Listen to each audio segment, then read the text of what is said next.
Inilah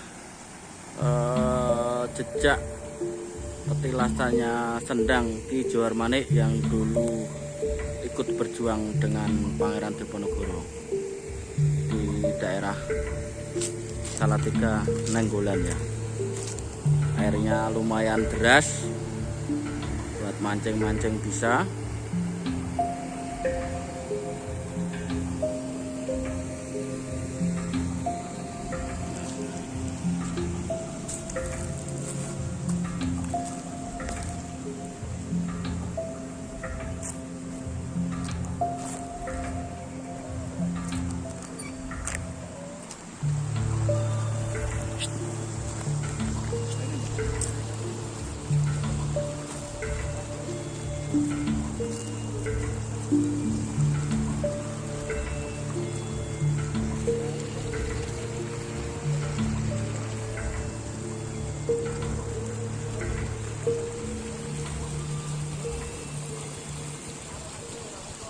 Assalamualaikum warahmatullahi wabarakatuh.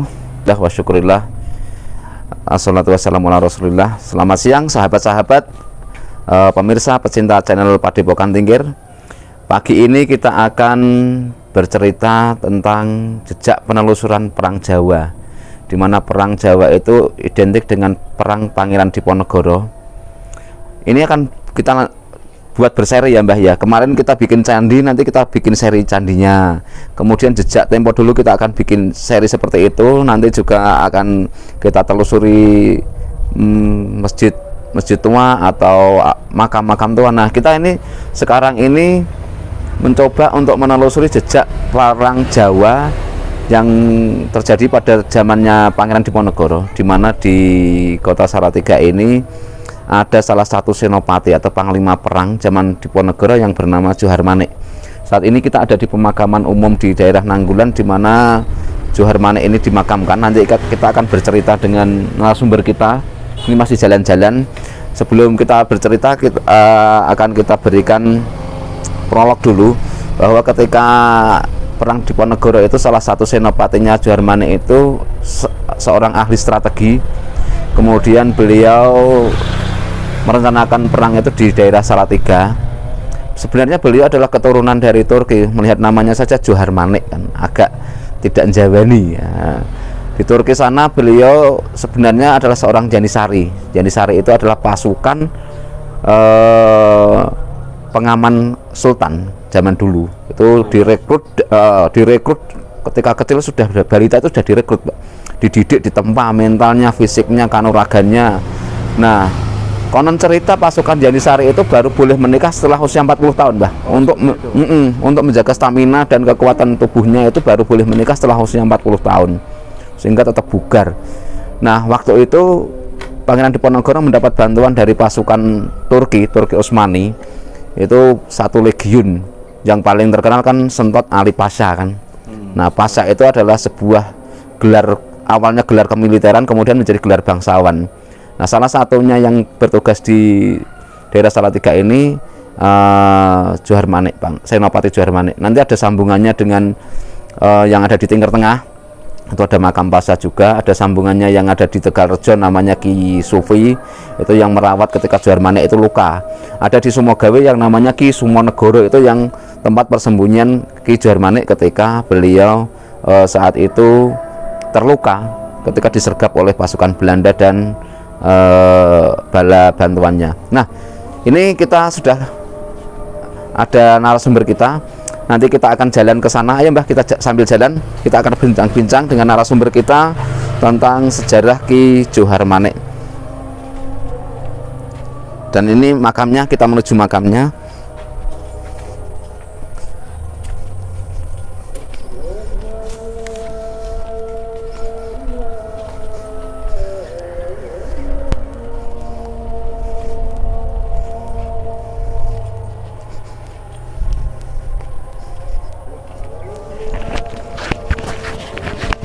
Mbah, ini bisa diceritakan sedikit sejarah tentang Ki Johar Manik, Mbah? Tentang beliau itu kiprahnya bagaimana? Kiprahnya Siapa beliau gitu? Oh, Iya. Ki Johar Manik dulu salah satu dari pasukan Pangeran Diponegoro. Oh gitu Mbah ya. Kemudian kenapa beliau dimakamkan di sini Mbah? Dulu wilayah apa? Oh ya, wilayah kerjanya ada ya. Oh, Di daerah Salatiga. oh gitu ya. Dan meninggalnya juga di sini. Oh di Salatiga gitu. Ini memang diminta seperti ini Mbah apanya? Makamnya tidak dibuat cungkup atau dibuat Ya. apa gitu. Menurut wasiatnya kan tidak boleh dicungkup barangnya. Gitu ya. Jadi Ki Johar Manik ini dulu senopatinya Pangeran Diponegoro Mbah ya. Iya, Oh, menurut literasi sejarah memang. begitu ya. Dulu ya, masih naik kuda ya. Ya, itu kudanya pemberian dari Pangeran Diponegoro. Namanya kuda apa Mbah? Kuda apa itu nama? Kuda putih. Kuda putih. Kiai Bangkol ya, Kiai Kiai Bangkol. Bangkol ya namanya ya. Di Oh. Bangkol. Jadi sejarah perjuangan Ki Johar Manik ini dulu di wilayah Salatiga. Kemudian disergap oleh Belanda gitu Mbah ya. Ya, terus pengkhianat ada pengkhianat. Ada pengkhianat di dalam gitu ya. Lonto Ireng namanya kan. Lonto Ireng ya. Terus itu kudanya kan hadiah karena dekatnya dengan Pangeran Diponegoro diberi Iya. hadiah kuda putih. Yang satunya makam siapa Mbah? Ini belum tahu, kemungkinan istrinya. Oh gitu ya. Berarti jejak keturunannya masih ada di sekitar sini Mbah ya? Ada, insya Allah. Ada, ya. Ini soalnya ini menandakan ini putra dan putri. Oh gitu. Bentuk-bentuknya itu Mbah ya. Iya. Ada 2, ada 1. Ada cerita lagi Mbah selain itu Mbah di generasinya, maksudnya di daerah mana? Pasukan Diponegoro kan banyak di Salatiga ya.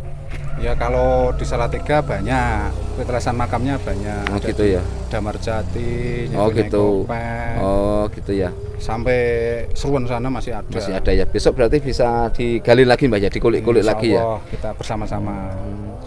Oh gitu ya.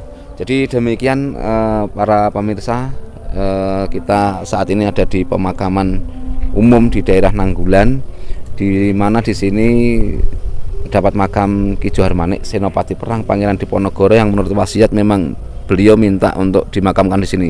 Tapi sebenarnya ada petilasannya di daerah Lundu Celong sana, ada sendangnya, ada di bawah jembatan Banteng itu ada sendangnya, petilasan beliau di sana untuk menepi. Nah, menurut cerita itu Ki Johar Manik ini selain ahli strategi juga ahli untuk membangkitkan semangat dengan tabuh-tabuhan atau ini apa seperti marching band itu loh, untuk membangkitkan semangat pejuang. Beliau kalau sekarang apa ya, menggunakan drum band itu loh. Itu menurut sejarah seperti itu. Nah, jejak beliau dulu ketika terluka itu kemudian bersembunyi di daerah Sumogawe yang namanya Ki Sumonegoro dengan ditemani oleh Kiai Sufi di daerah Tegalrejo. Besok kita bisa kulik ke sana, dan semoga dengan adanya jejak ini kita bisa melestarikan semangat perjuangan beliau dalam mengisi kemerdekaan ini, dalam menyebarkan agama, dan dalam membawa mental kita adalah seorang pejuang. Demikian jalan-jalan pagi ini kita mengulik sejarah dalam seri Perang Jawa. Nanti kita akan lanjut dalam seri ini di lain kesempatan. Dari saya kita akhiri, wassalamualaikum warahmatullahi wabarakatuh.